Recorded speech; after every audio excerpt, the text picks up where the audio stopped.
किसान भाइयों नमस्कार। किसान हैं तो खेती करते हैं, फसलें उगाते हैं और ज़मीन पर उगाते हैं। आज मैं आपको एक खेती का सत्य बता रहा हूँ। वनस्पतियों या वनस्पतियाँ जो आप बोते हो, वो भी वनस्पतियाँ, जो आप नहीं बोते हो वो भी वनस्पतियाँ। वनस्पतियों का भोजन क्या है? जीवांश है। वेद का सूत्र है, जीवे जीव आहार। जीव ही जीव का भोजन है। इस संसार में जितना भी जीव है, चाहे वनस्पति जगत हो या जीव जगत हो, सब एक दूसरे को खाते हैं। जो मांसाहारी जीव हैं वो जिंदा जानवर को खाते हैं, लेकिन वनस्पतियाँ कभी जिंदा जीव को नहीं खाती। एक प्रकृति का नियम है, जो आया है वो जाएगा। मनुष्य की लाइफ 100 साल बताई गई, कुत्ते की लाइफ 12 साल बताई गई, लेकिन जो छोटे छोटे जीव हैं उनकी ज़िंदगी दिन, 2 दिन, 4 दिन की होती है, ज़्यादा ज़्यादा महीना 2 महीना की होती है। वो ज़मीन में रहते हैं। तो जब जीव मरता है, जब कोई जीव मरता है तो उसका जो जीव द्रव्य है उसको कहा जाता है जीवांश। अब वनस्पतियाँ इसको खाती हैं। मूलतः देखें, अगर मेरी ज़मीन जिंदा होती, अगर ज़मीन में जीवांश खूब होता तो हमको केमिकल फर्टिलाइज़र की ज़रूरत नहीं पड़ती। ये जो सत्य है, जो प्रकृति का, वनस्पतियों का, धरती का, जीवों का के बीच का जो एक कोरिलेशन है, वो कोई नहीं बताता। आज़ादी के पहले हमारे देश का कोई भी किसान केमिकल फर्टिलाइज़र यूज नहीं करता था। हालांकि इस बात पर लोग क्या कहते हैं आजकल कि सचान साहब तो जब केमिकल फर्टिलाइज़र नहीं यूज करते थे तो लोग भूखों मरते थे। बिल्कुल सरासर झूठ है। क्योंकि जिनकी निगाह इतिहास को 70 साल पहले से पढ़ते हैं, उनका दिमाग कितना छोटा सा है वो भूल जाते हैं।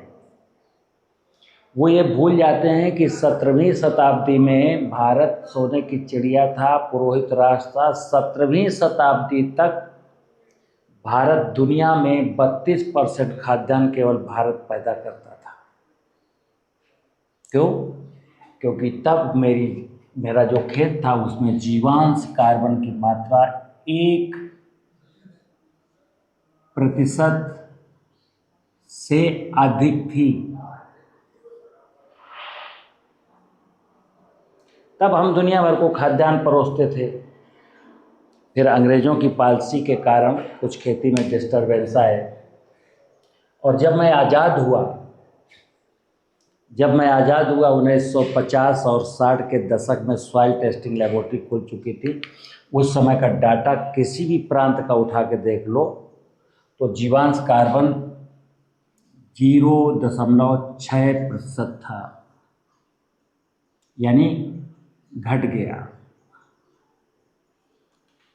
फिर ग्रीन रेवोल्यूशन आया, हरित क्रांति आई, उत्पादन बढ़ाने के कई तरीके आए, और आज 70 साल के बाद ये जीवांश कार्बन 0.3% रह गया।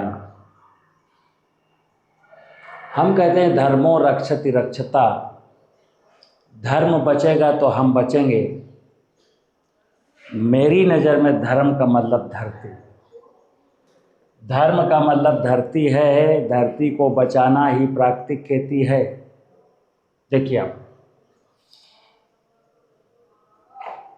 जो कार्बन है ये जीवाणुओं का भोजन है। खेत में अगर 0.3% कार्बन है तो किसका भोजन है? जीवाणुओं का।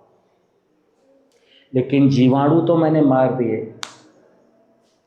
पेस्टिसाइड डाल करके। अब इस खेत में जो कार्बन पड़ा है, किसी काम का नहीं है अगर जीवाणु नहीं है तो। और हैं भी तो बहुत कम है, होना तो चाहिए इससे अधिक, लेकिन है कितना है? बहुत थोड़ा सा है। अब कई किसान हमसे पूछते हैं, साहब मैंने तो 3 ट्राली गोबर की खाद एक एकड़ में डाला, फिर भी रिस्पॉन्स नहीं है। तो मैंने कहा ये जो कार्बन डाला है, ये जो कार्बनिक पदार्थ डाला है, ये वनस्पतियों का भोजन नहीं है, ध्यान रखना। वनस्पतियों का भोजन आपके द्वारा खेत में डाला गया गोबर नहीं है। ये गोबर प्राइमरी डिकम्पोजिशन होगा, कार्बन बनेगा, और कार्बन को जब ये जीवाणु खाएंगे तो सेकेंडरी डिकम्पोजिशन होता है, फिर जीवांश निकलता है। यही एक्चुअल वनस्पतियों का, फसलों का भोजन है। ये जो कहा जाता है, जब साइंस नहीं था, अब जैसे कहते हैं nitrogen, phosphorus, potash, zinc, calcium, magnesium, molybdenum. Actually ये विज्ञान जब दुनिया में कोई जानता ही नहीं था तो भी फसलें होती थीं और इससे अच्छी होती थी। लेकिन जब से मैं ये जान गया कि नाइट्रोजन, फास्फोरस, पोटास, प्रॉब्लम केवल तभी से आई है। तो कार्बन जीवाणुओं का भोजन है और कार्बन कार्बनिक पदार्थ से बनता है। कार्बन कार्बनिक पदार्थ से बनता है। अब हो क्या रहा है, तकनीकियों ने कसम खाई है। क्या किसान को क्या समझाया जाता है आधुनिक कृषि तकनीकी के नाम पर? एक तो समझाया जाता है संतुलित उर्वरक।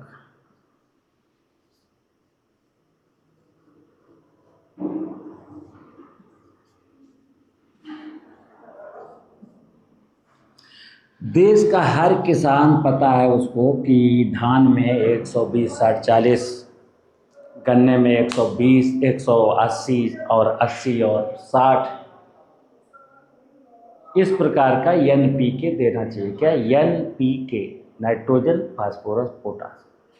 इसको कहा गया संतुलित उर्वरकों का प्रयोग करिए। किसी ने ये नहीं सोचा मित्र कि हमें जब वनस्पतियों को जीवांश की जरूरत है, सदियों से वनस्पतियां जीवांश खाती आई हैं, तो जीवांश कम क्यों हो गया? यानी कि ये जीवांश जो कम हो गया उस पर कोई मनन चिंतन नहीं है। सीधे सीधे संतुलित उर्वरक डालिए और फसल की पैदावार बढ़ाइए। फिर उस फसल में पौष्टिकता हो ना हो, स्वाद हो ना हो, इसके बाद क्या करना? फसल में कीट लगेगा, बीमारी लगेगा, खरपतवार लगेगा, तो उसके लिए क्या बोला जाता है? पेस्टिसाइड डालिए।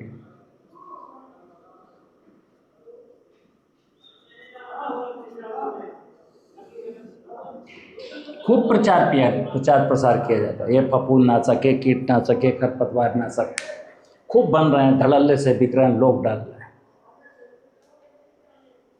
आप पेस्टिसाइड डालिए तो ये जीवाणुओं का क्या होगा? पेस्टिसाइड से तो जीवाणु मरेंगे, तो जीवांश बनने की प्रक्रिया और अवरुद्ध हो जाएगी। किसान भाइयों, ये दुनिया चाहती है कि आप दर दर की ठोकरें खाएं, आप कर्ज में डूब जाएं, आप आत्महत्या कर लें। किसी के चेहरे पर, किसी की सेहत पर कोई फर्क नहीं पड़ता। सबको अपने अपने धंधे की पड़ी है।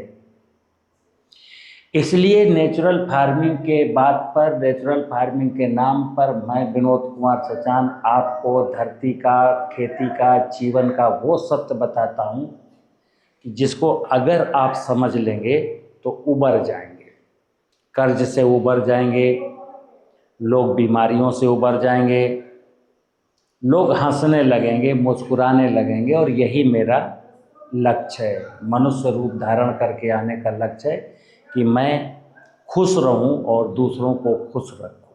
लेकिन अभी देखिए आप, खेती को मैं कहता हूं खेती से बड़ा कोई धर्म नहीं है। अभी मैंने कहा धर्मो रक्षत रक्षिता, धर्मो रक्षत रक्षिता। अगर धर्म बचेगा तो मैं बचूंगा। और धर्म को मैंने, मेरी जो परिभाषा है मूल, वैसे तो धर्म बहुत विशाल है, लेकिन शार्ट में चलें, खेती के नाम पर चलें, तो धर्म का मतलब है धरती।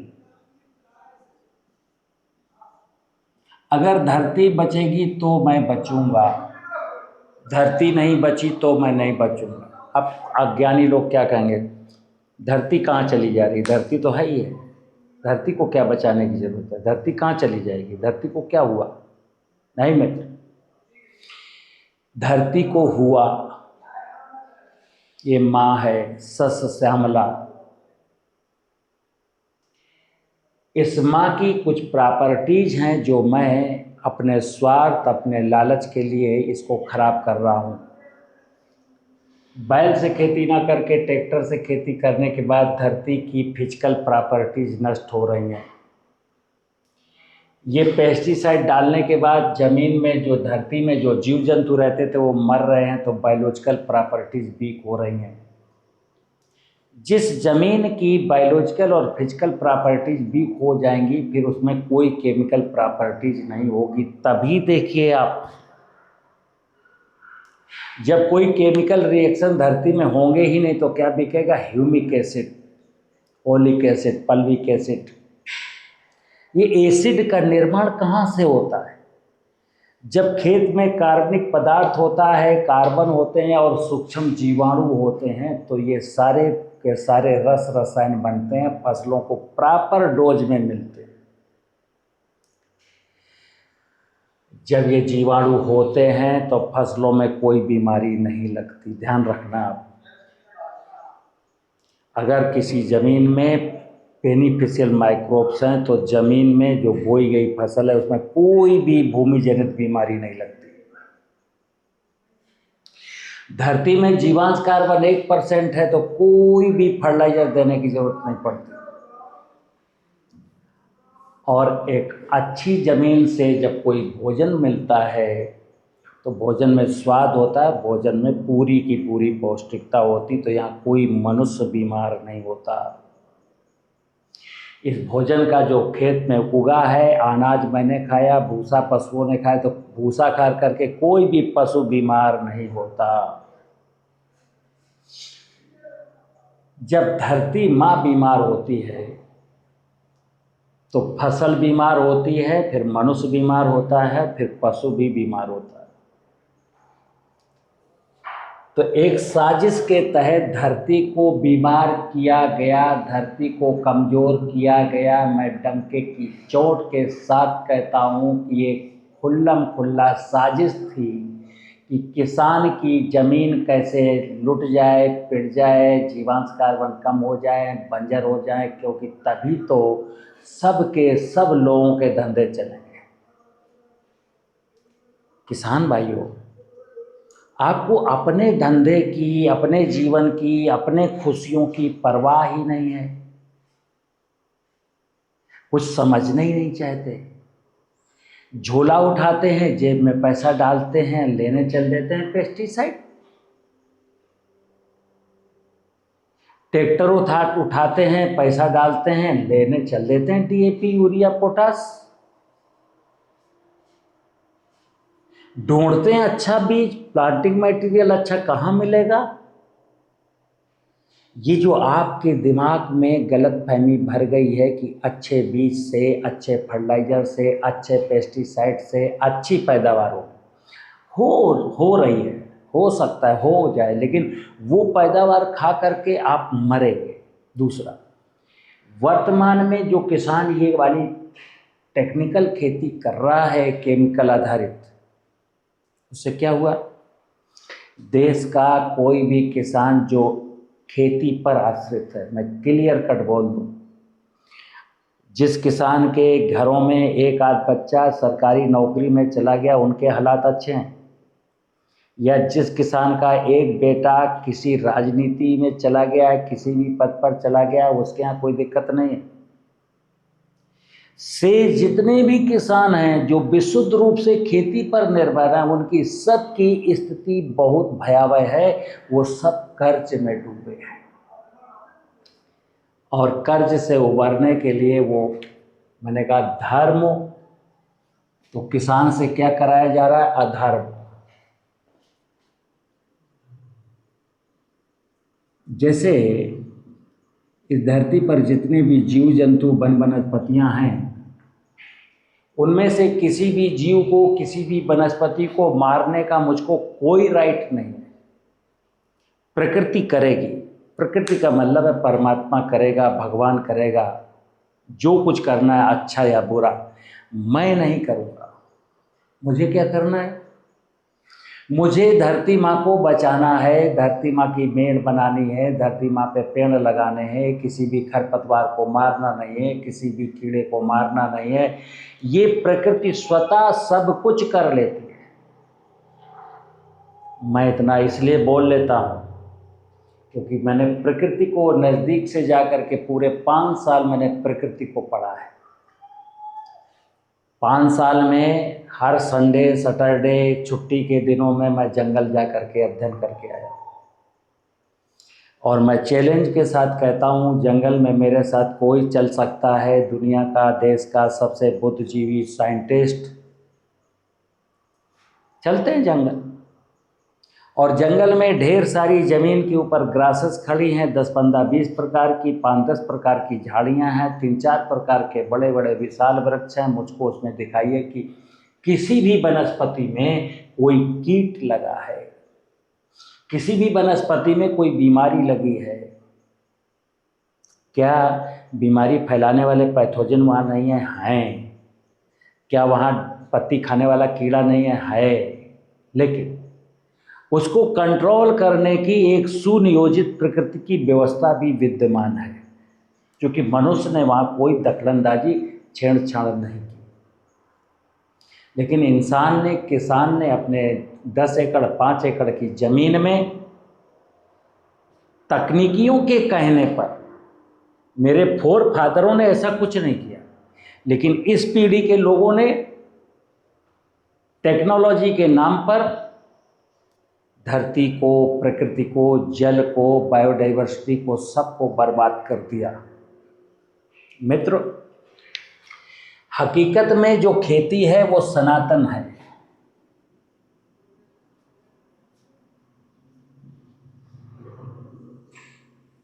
खेती सनातन है।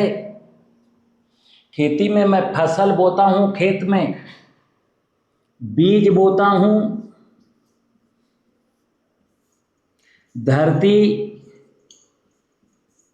उसको उगाती है, सहारा देती है, जल पानी उसको सींचता है, जंगल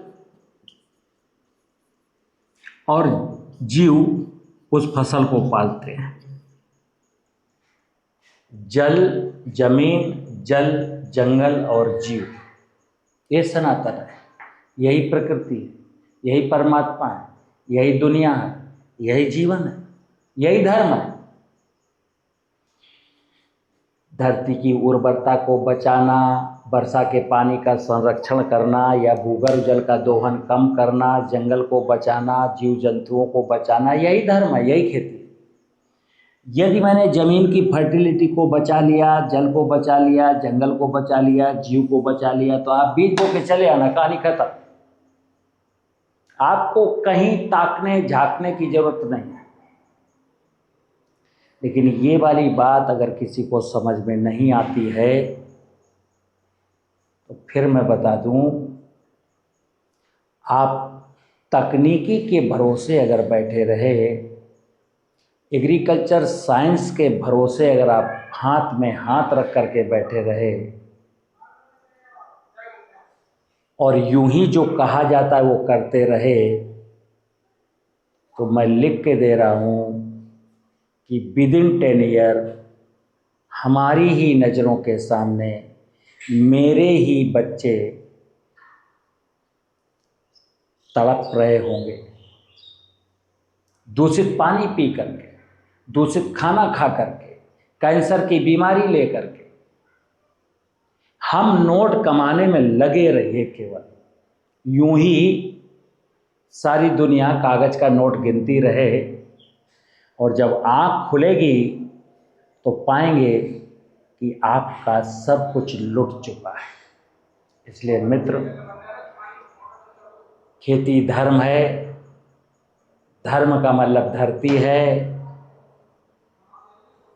धरती में जीवांश कार्बन कैसे बढ़े, ये हमारा कर्तव्य है। अगर ज़मीन में जीवांश कार्बन को बढ़ाने के लिए मैं जो काम करूँगा, मैं अवश्य जीतूँगा। मुझे परमात्मा कभी निराश नहीं करेगा।